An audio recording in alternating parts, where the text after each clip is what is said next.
Shalom dan salam damai kepada saudara-saudari yang terkasih di dalam Kristus. Selamat menyertai program pembinaan anggota tahap yang pertama. Saya, Misionaris Justina Barin dari tim SUK, akan membagikan sesi pengajaran Topik 4, yaitu doa Yesus dari PPAT 1.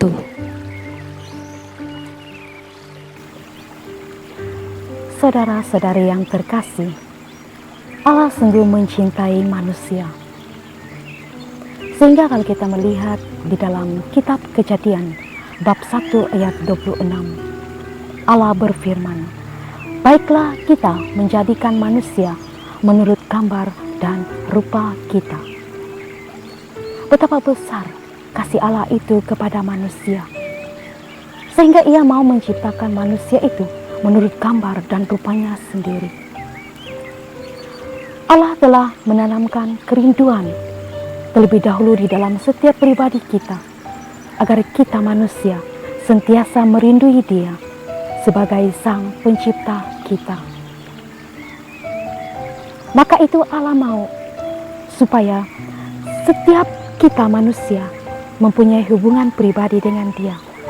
Dan kerinduan Allah itu sendiri adalah Dia mau supaya kita hidup bersekutu dengan Dia. Allah menyatakan kasih-Nya kepada umat manusia dengan mengutus anaknya sendiri, putranya sendiri ke dunia untuk menyelamatkan kita. Maka itu saudara-saudari yang terkasih, kita merupakan buah-buah daripada karya penyelamatan Allah sendiri. Dia datang ke dunia untuk menyelamatkan kita. Allah terlebih dahulu menanamkan kerinduan dan menjalin hubungan dengan kita. Namun saudara-saudari yang terkasih, bagaimanakah caranya kita dapat sentiasa berhubung dengan Sang Pencipta kita? Tidak lain tidak bukan adalah melalui doa. Melalui topik yang ketiga, saudara-saudari mendengar dengan lebih jelas apakah itu doa. Doa merupakan suatu hubungan pribadi Allah dengan kita. Menurut Santa Teresia dari Avila, dia mengatakan bahwa berdoa itu adalah suatu hubungan pribadi dengan Allah, di mana kita menjalin persahabatan dengan Sang Pencipta kita. Betapa indah kita merupakan sahabat Allah. Saya yakin dan percaya setiap pribadi, setiap kita di sini memiliki seorang sahabat yang paling rapat dengan kita. Ketika kita mempunyai masalah, ataupun ketika kita sedang lagi bersuka cita, sedang sedih, kecewa, kita akan datang kepada sahabat rapat kita dan menceritakan segala-galanya kepada Dia. Demikian juga hubungannya kita dengan Allah. Apapun yang terjadi di dalam kehidupan kita, kita ungkapkannya kepada Allah. Sama ada itu dalam bentuk percakapan, ungkapan syukur kita, permohonan-permohonan kita, bahkan di dalam perjalanan kehidupan kita, kadangkala kita lupa akan Sang Pencipta kita, dan akhirnya kita jatuh di dalam dosa. Maka itu kita datang kepada Dia melalui doa ini. Kita mau menyesali, dan kita sungguh-sungguh dengan penuh kerendahan hati, kita mau mengakui bahwa kita telah melakukan satu perbuatan yang melanggar hukum kasih Allah sendiri. Maka di dalam doa ini juga kita dapat mengungkapkan rasa penyesalan kita atas segala dosa-dosa yang kita lakukan. Saudara-saudari yang terkasih, Allah sungguh mengetahui bahwa kita sebagai manusia yang penuh dengan kelemahan ini tidak dapat berdoa. maka itu Dia telah mengutus Roh-Nya ke dunia. Roh-Nya sendiri untuk membimbing, menuntun, bahkan mengajar kita bagaimana cara untuk berdoa. Kita lihat di dalam Roma bab 8 ayat 26, di mana di sana Allah mengatakan bahwa Roh-Nya sendiri itu yang berdoa untuk kita kepada Allah. Maka itu Allah lah yang terlebih dahulu menawarkan hubungan pribadi dengan kita.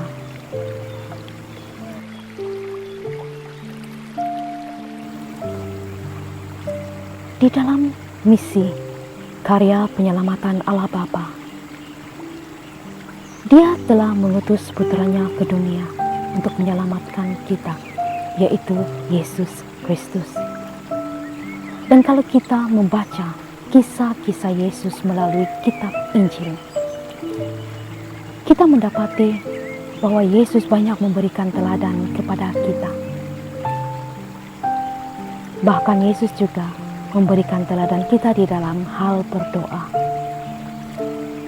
Dan para murid-murid Yesus menyadari bahwa Yesus merupakan guru doa yang amat baik, bahkan harus diteladani.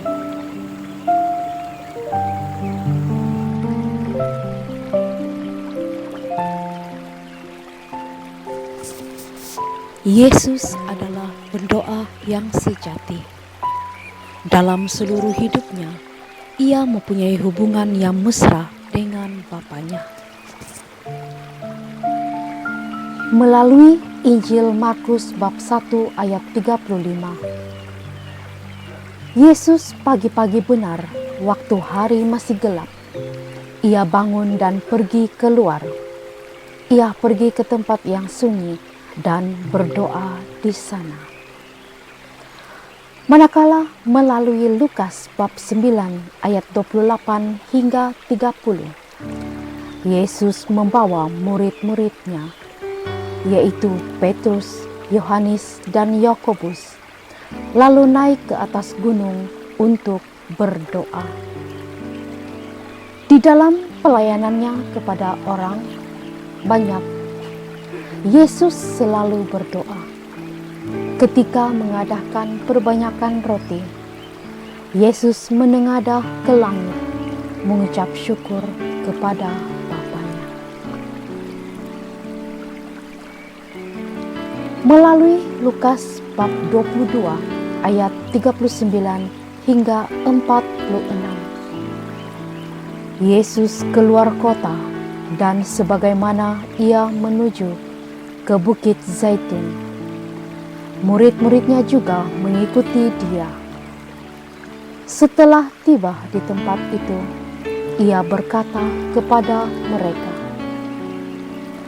"Berdoalah supaya kamu jangan jatuh ke dalam percobaan."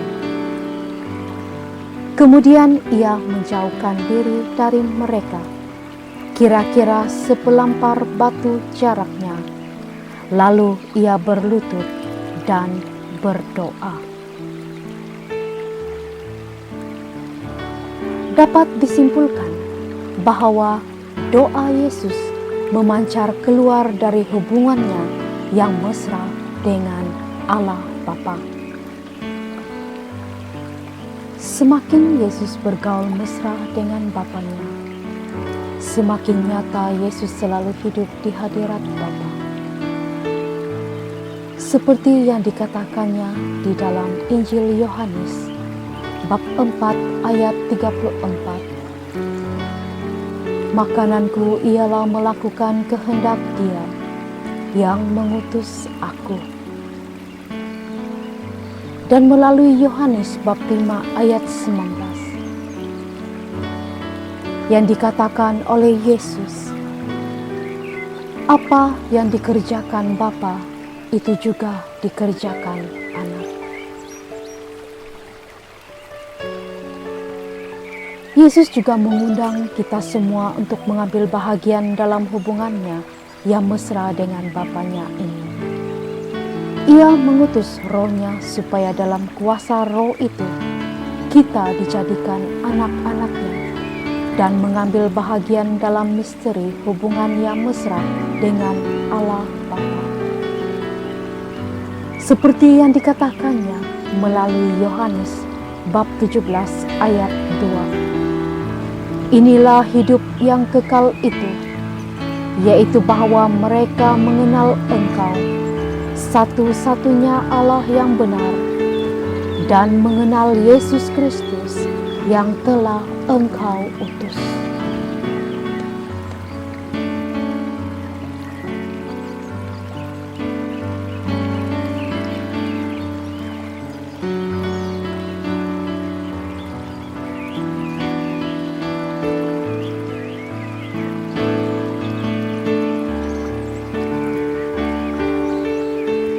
Apakah itu doa Yesus?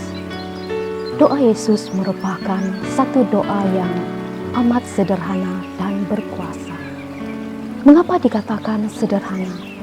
Karena di dalam doa ini kita hanya menyerukan satu kata nama, yaitu nama Yesus. Nama Yesus ini berasal dari bahasa Ibrani, yaitu Yehoshua, yang berarti Yahweh menyelamatkan ataupun Allah menyelamatkan. Melihat kepada sejarah doa Yesus ini, ia sebenarnya berasal daripada satu tradisi yang amat tua dari pertapa padang gurun. Kemudian tradisi ini diteruskan oleh para pertapa di Gunung Sinai dan seterusnya di Gunung Artos. Doa ini sudah menjadi amat terkenal disebabkan oleh tokoh besar yang ada di dalam gereja yang dikenali sebagai nama Santo Simon Teolog Baru. Di dalam gereja timur, doa ini sangat terkenal karena pembelaan Santo Gregorius Palama karena lawan-lawannya yang menyerang dan meremehkan doa ini. Sampai pada saat ini, pengaruh doa Yesus di dalam gereja timur sangat besar, bahkan di Yunani, di Rusia, dan di tempat-tempat lain di timur. Doa ini dilakukan oleh semua lapisan umat, daripada umat dan seterusnya dilakukan, dipraktikkan oleh para uskup dan seterusnya. Nah, di gereja timur itu mengalir ke gereja barat. Dari gereja timur, doa Yesus ini akhirnya tersebar luas di gereja barat melalui satu buku kecil yang bertajuk Kisah Seorang Penziarah. Dan kemudiannya tradisi ini dibawa oleh Bapa pendiri, yaitu Romo Yohanes, ke CSI. Bahkan doa Yesus ini sudah menjadi bagian dalam hidup para brother CSI dan juga merupakan menjadi satu tradisi bagi mereka. Dan sekarang kita melihat doa Yesus ini dikenal di mana-mana. Banyak orang mengenal Yesus melalui doa Yesus ini. Bahkan ramai yang dapat mengalami kasih Tuhan di dalam doa ini. Di dalam doa Yesus ini, inti yang paling utama adalah penyeruan nama Yesus. Kita hanya menyerukan nama Yesus. Dan kalau kita lihat di dalam Kisah Para Rasul bab 2 ayat 21, barang siapa menyerukan nama Tuhan akan diselamatkan. Maka itu dengan penuh kesadaran kita harus menyerukan nama Yesus dengan penuh iman, harapan, dan kasih. Karena melalui doa ini, kita menghadirkan pribadi Allah sendiri. Kita menyerukannya di dalam hati. Ia bergema di dalam hati. Secara perlahan-lahan, nama Yesus ini akan sentiasa bergema di dalam hati kita apabila kita sentiasa mempraktikkan melakukannya di dalam kehidupan kita sehari-hari. Bahkan kalau kita melihat bara api ini berasal daripada sebatang kayu yang dibakar dengan api.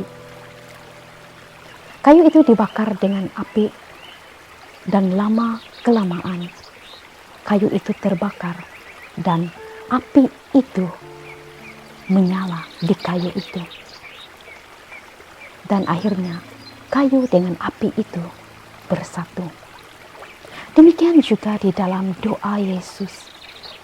Ketika kita dengan sungguh-sungguh menyerukan nama Yesus, kita menghadirkan satu pribadi Allah itu sendiri, yaitu Yesus. Saudara-saudari yang terkasih, di dalam situasi dunia pada ketika ini, khususnya di persekitaran kita mengalami suatu pandemik, yaitu pandemik COVID-19. Dan situasi ini sungguh membuatkan kita risau, membuatkan kita bimbang. Namun saudara-saudari yang terkasih, sarana doa Yesus ini amat berguna untuk kita praktikkan di dalam situasi kita pada saat ini.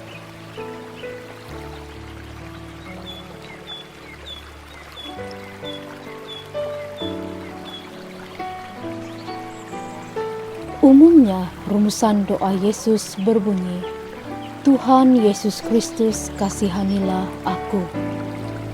Namun kita boleh memakai rumusan doa yang berasal dari seruan si buta dari Yeriko yang memohon kesembuhan kepada Yesus yang berbunyi, Tuhan Yesus Kristus Putra Allah yang hidup, kasihanilah aku orang yang berdosa ini. Kisah ini boleh kita lihat di dalam Injil Lukas bab 18 ayat 38. Kemudiannya doa ini boleh dipendekkan lagi kepada Tuhan Yesus kasihanilah aku. Dan kita boleh memendekkannya lagi menjadi Tuhan Yesus. Dan seterusnya kita juga hanya boleh menyerukan Yesus.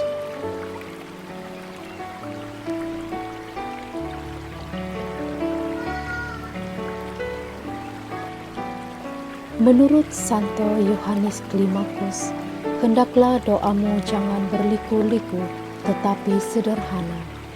Jangan mencari kata-kata yang indah dalam doamu, agar perhatianmu tidak terpecah-pecah karena sibuk mencari kata-kata.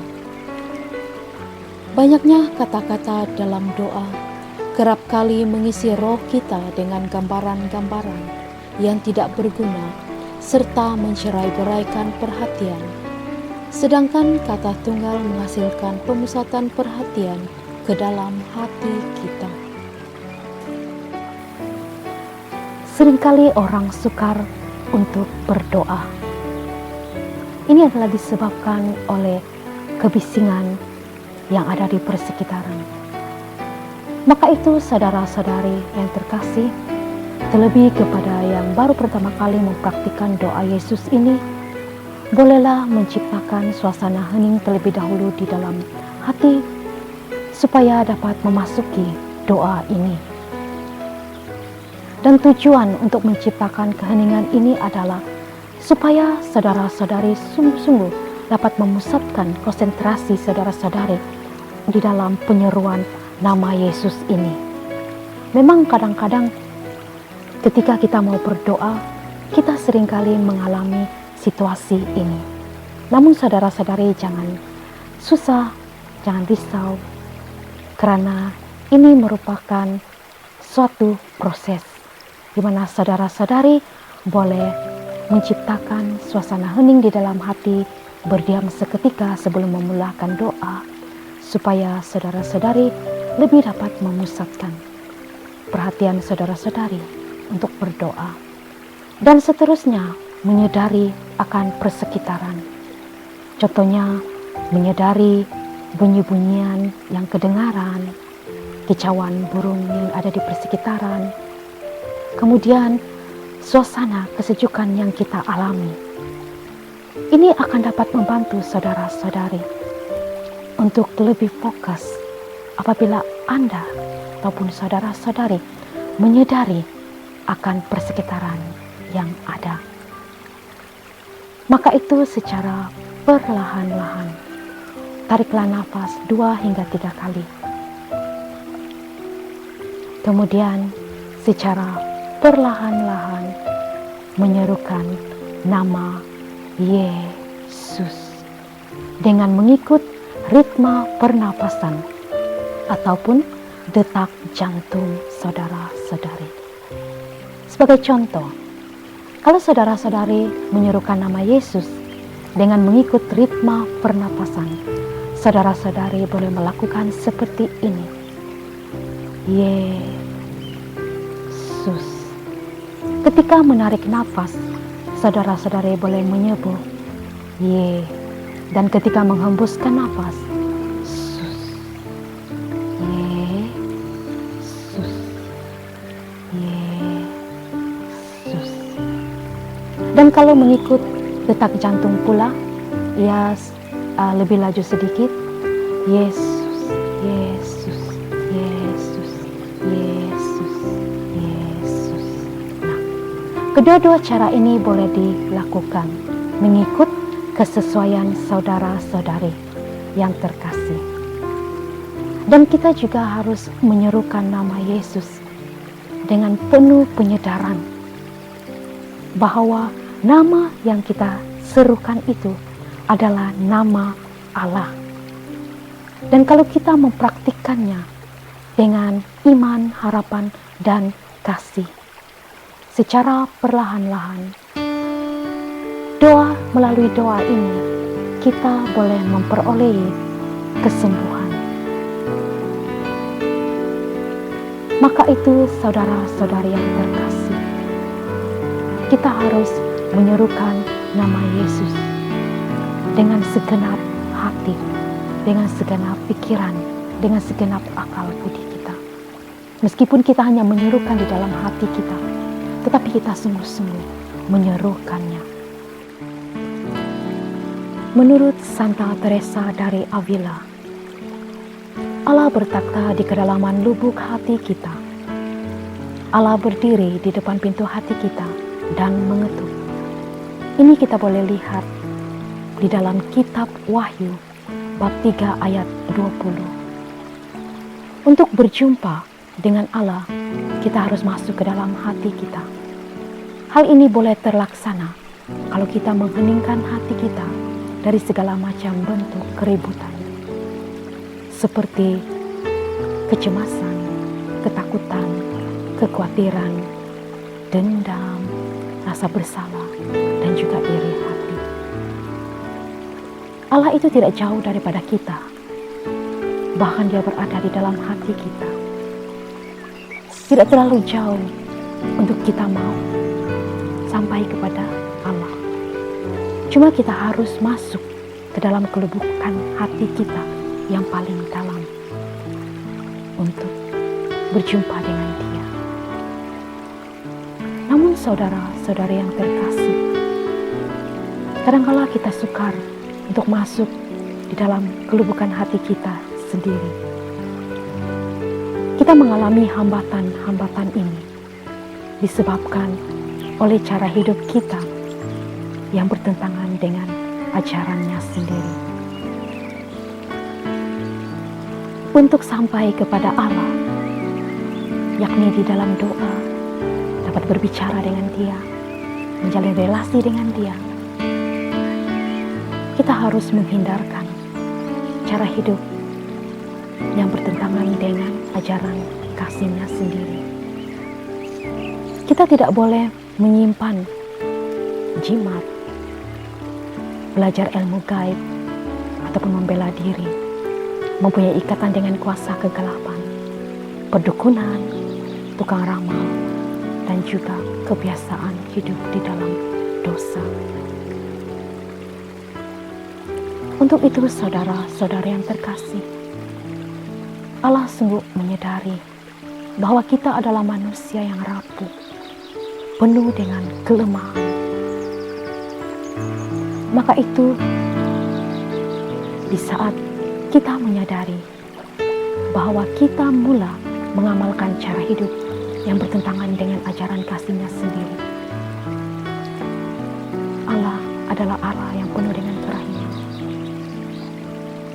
Marilah kita datang kepada Dia dengan penuh kerendahan hati. Kita mau mengakui bahwa kita telah berdosa, kita telah melanggar hukum kasih-Nya, dan kita mohon pengampunan daripadanya. Kita boleh datang melalui sakramen pertobatan, karena situasi dunia kita pada masa kini, kita sudah memiliki Yesus sebagai Sang Penyelamat kita. Namun ada segelintir pribadi yang masih mendoakan Dia, memberi diri untuk dibaptis di dalam nama Bapa, Putera, dan Roh Kudus. Namun ketika mengalami kesulitan, ada ahli keluarga yang sakit, datang kepada dukun, mohon kesembuhan daripada dukun. Dan akhirnya kita mendoakan Allah Tritunggal yang Maha Kudus, yang telah menyelamatkan kita. Maka ini merupakan juga satu hambatan bagi kita. Kita tidak dapat masuk di dalam kelubukan hati kita, apatah lagi mau berbicara dengan Sang Pencipta kita, yakni yang bertakhta di dalam hati kita menurut Santa Teresa Avila. Di dalam kita berdoa, motivasi kita itu haruslah murni. Nah, saudara-saudari yang terkasih, di dalam kita berdoa, kita melakukannya itu karena demi kasih kita kepada Allah. Dan kita meluangkan waktu kita hanya karena kasih dan cinta kita. Dan kita mau berkomunikasi, kita mau bercerita, kita mau menjalin persahabatan dengan Allah. Terlebih dengan pribadi Yesus yang telah diutus oleh Bapa ke dunia untuk menyelamatkan kita. Maka itu di dalam kita berdoa, ini merupakan persembahan yang hidup yang ingin kita berikan kepada Allah. Kita mau membuang waktu kita hanya karena untuk Allah yang mencintai dan mengasihi kita melebihi daripada dunia ini. Kasih yang sempurna yang tidak dapat diberikan oleh dunia ini. Hanya Bapa yang dapat memberikannya kepada kita. Ketika di dalam mempraktikkan doa Yesus, ada kalanya kita mengalami yang dinamakan pelanturan, di mana pikiran kita mula terganggu. Fokus kita di dalam menyerukan nama Yesus itu mula terganggu. Dan kadangkala kita mendapat penampakan-penampakan, visual-visual, seperti kita melihat terang, kemudian kita merasa kita dipeluk Yesus, dan air mata kita mula mengalir. Kita merasakan aliran yang hangat dan dingin. Namun saudara-saudara yang terkasih, ketika di dalam doa Yesus, semuanya itu jangan diperhatikan. Karena kita melihat inti doa Yesus yang sebenarnya adalah kita mau menyadari dan kita mau menghadirkan pribadi Tuhan Yesus sendiri di dalam pribadi kita. Maka ketika kita melihat visual-visual seperti itu, jangan kita terlalu memperhatikan, tetapi sebaliknya kita mula kembali memfokuskan diri kita kepada penyeruan nama Yesus. Maka itu saudara-saudara yang terkasih, penting sekali untuk kita mau sungguh-sungguh menyadari kehadiran Tuhan Yesus melalui doa Yesus ini. Karena di saat kita dengan sungguh-sungguh menyerukan nama Yesus, kita semakin bersatu dengan Dia. Dan kita dapat melihat buah-buah daripada doa Yesus ini ketika kita sungguh-sungguh mempraktikannya di dalam kehidupan kita. Secara perlahan-lahan dengan mengikuti tahap-tahap proses-proses di dalam mempraktikkan doa Yesus ini. Secara perlahan-lahan nama Yesus yang kita serukan di dalam hati kita akan sentiasa bergema di dalam hati kita. Bahkan kita akan memperoleh kesembuhan, sama ada kesembuhan fisikal maupun kesembuhan batin. Mengapa hal ini terjadi? Karena nama yang kita serukan itu adalah nama Allah, Sang Penyelamat kita. Kita memanggil nama Dia. Karena itu kita tidak memanggil nama yang lain. Kita hanya memanggil Yesus. Maka itu saudara-saudari yang terkasih, ketika kita sungguh-sungguh dengan taat, setia mempraktikkan doa Yesus ini, secara perlahan-lahan pribadi kita yang rusak, yang tidak sempurna, yang tidak murni disebabkan oleh dosa-dosa yang kita lakukan itu, secara perlahan-lahan akan dipulihkan kembali oleh Yesus. Kita merupakan manusia yang penuh dengan kelemahan, sering jatuh di dalam dosa, dan disebabkan oleh kebiasaan dosa, cara hidup dosa itu membuatkan kita menderita sakit. Namun ketika kita sungguh-sungguh menghadirkan Yesus melalui penyeruan namanya ini, kita boleh memperoleh penyembuhan, sama ada dari segi fisikal, batin, maupun rohani. Melalui doa Yesus ini juga dapat menjadikan kita peka terhadap dorongan Roh Kudus. Sekiranya hati dan pikiran kita tenang dan damai, kita boleh mendengarkan suara Tuhan dengan mudah yang mau berbicara dengan kita. Bila orang makin terbuka kepada kuasa Roh Kudus, maka buah-buah roh akan kita perolehi juga dan nampak di dalam kehidupan kita sehari-hari. Apakah itu buah roh? Ini kita boleh lihat di dalam Galatia bab 5 ayat 22. Apakah buah-buahnya itu? Buah-buah roh adalah seperti kasih, sukacita, damai sejahtera, kesabaran, kemurahan, kebaikan, kesetiaan, kelemah lembutan, dan penguasaan diri. Buah daripada mempraktikkan doa Yesus yang seterusnya adalah membawa kita kepada kontemplasi yang murni. Apabila doa Yesus dilakukan dengan tekun dan setia, doa ini akan membawa kita kepada kontemplasi yang murni. Karena roh membiasakan diri mengarahkan perhatiannya kepada satu arah, yaitu hanya kepada Yesus, Sang Penyelamat kita. Sementara pelanturan-pelanturan yang kita alami sedikit demi sedikit akan berkurang dan akhirnya akan menghilang. Roh kita akan memasuki tahap keheningan yang mendalam, dan kita akan berdoa dalam roh dan kebenaran serta mencapai tahap kontemplasi. Keheningan amat diperlukan oleh manusia untuk berkembang secara rohani. Karena seperti yang dikatakan oleh Santa Teresia dari Avila, di dalam keheningan kita dapat berjumpa dengan Allah. karena Allah bertakhta di dalam kelubukan hati kita. Di sini juga kita akan mengalami penyembuhan daripada kekecauan psikologi dan juga daripada kekosongan hidup yang kita alami disebabkan oleh masa lampau, oleh dosa-dosa dan juga keterikatan-keterikatan yang tidak teratur.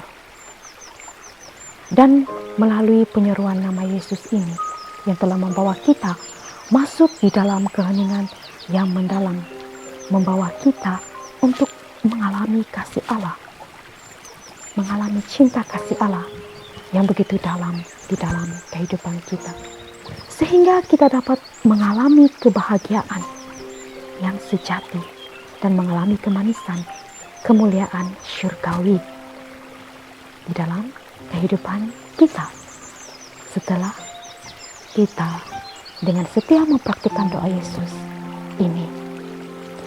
Kita telah dibebaskan daripada segala kerisauan serta lebih tahan menanggung segala beban dan salib kehidupan kita.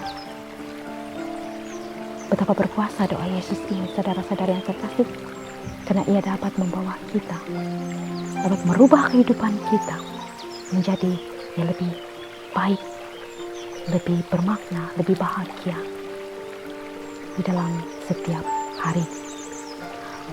Maka itu kita dari sehari ke sehari akan mulai menyadari bahwa Allah sungguh bermakna di dalam kehidupan kita melalui pribadi Yesus. Tanpa Allah, kita sungguh-sungguh tidak bermakna di dalam kehidupan ini. Maka itu saudara-saudari yang terkasih, bila suatu saat saudara-saudari ditarik untuk diam saja tanpa mengucapkan apa-apa ketika mempraktikkan doa Yesus ini, turuti saja dorongan ini tanpa menyerukan nama Yesus dan terus berdiam di hadapan hadirat-Nya. Karena itu saudara-saudari yang terkasih, ketika hal ini berlaku, janganlah takut, karena saudara-saudari sebenarnya sudah ditarik oleh Allah sendiri untuk masuk di dalam kontemplasi. Namun apakah itu kontemplasi? Kontemplasi berasal dari kata kontemple, yang berarti memandang Allah dengan sikap sembah sujud, penuh hormat ataupun perhatian. Di sini yang dipandang adalah Allah beserta misteri-misterinya. Kita tidak melihat hal-hal yang lain lagi, tapi kita hanya melihat Allah, merasakan kehadirannya. Sehingga pada ketika ini kita akan merasakan dengan Allah saja sudah cukup di dalam kehidupan kita. Karena Allah segala-galanya bagi kita.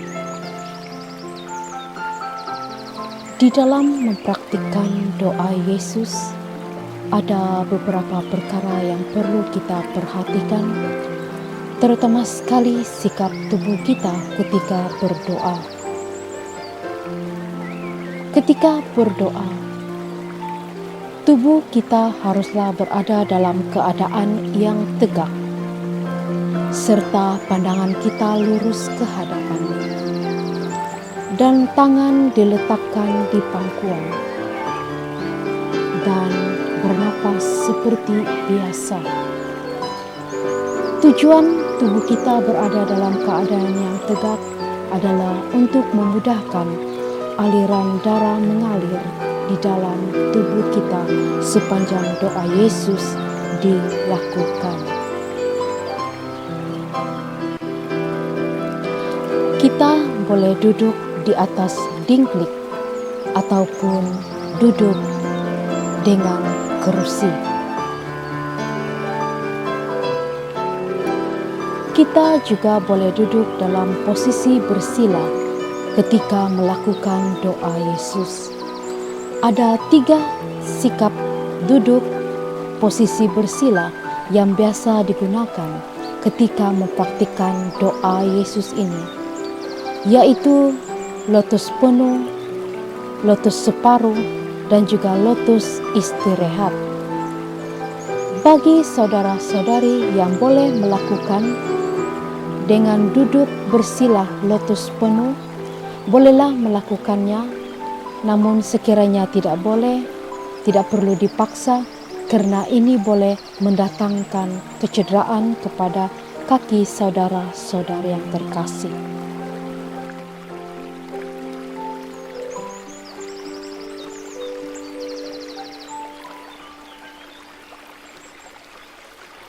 Ada beberapa posisi tangan yang boleh digunakan ketika mempraktikkan doa Yesus ini. Yang pertama, tangan diletakkan di atas paha, kemudian dibuka. Ini menunjukkan bahwa kita menyerahkan seluruh keberadaan kita kepada Tuhan. Yang kedua, cara barometer. Dan yang seterusnya, yang ketiga, di mana ibu jari dilekatkan dengan jari telunjuk.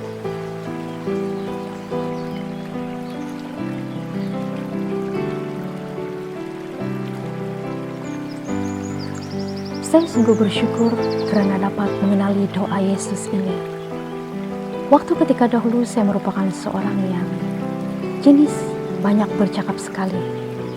Namun ketika bergabung menjadi anggota KTM sekitar tahun 2012, saya diperkenalkan dengan doa ini. Setelah mempraktikannya tahap demi tahap, saya mulai merasakan adanya ketenangan dan keheningan di dalam hati. Sikap saya yang suka banyak sekali bercakap, perlahan-lahan berkurang, dan saya lebih suka berdiam dan masuk di kedalaman hati saya untuk menyerukan nama Yesus. Saya mulai merasakan keheningan yang membahagiakan. Dan saya merasa kebahagiaan ini tidak dapat saya rasakan daripada dunia ini. Dan saya mulai menyadari apa yang dikatakan oleh Santa Teresia Avila itu benar. Untuk berjumpa dengan Allah, haruslah mengheningkan hati dan masuk di dalamnya untuk berjumpa dengan Allah. Saudara-saudari yang terkasih, maka itu doa Yesus merupakan sarana doa yang amat baik dan sesuai untuk dipraktikkan setiap hari. Karena ketika kita sedang memasak, sedang lagi berkebun, dan membersihkan rumah, kita boleh menyerukan nama Yesus ini. Kecuali ketika kita sedang menggunakan fokus pikiran kita, seperti sedang mengira duit, ya kita memang tidak boleh menyerukan nama Yesus pada ketika itu. Mari pada saat ini kita berdiam-diam seketika. Dalam nama Bapa dan Putra dan Roh Kudus. Allah Tritunggal yang Maha Kudus, sungguh kami bersyukur dan berterima kasih kepada-Mu, terlebih penyertaan-Mu di dalam seluruh kehidupan kami. Saat ini kami persembahkan seluruh keberadaan diri kami pada saat ini. Biarlah Engkau sendiri yang mengubah dan membentuk kami, agar kami dapat menjadi bejana yang sesuai dan seturut dengan kehendak-Mu. Agar di dalam kehidupan kami sehari-hari, kami semakin mencari Engkau dan mengutamakan Engkau di dalam kehidupan kami. Bimbinglah seluruh kehidupan kami, agar kami semakin menjalin relasi yang erat dengan Engkau. Kemuliaan kepada Bapa dan Putra dan Roh Kudus, seperti pada permulaan, sekarang, selalu, dan sepanjang segala masa. Amin. Dalam nama Bapa dan Putra dan Roh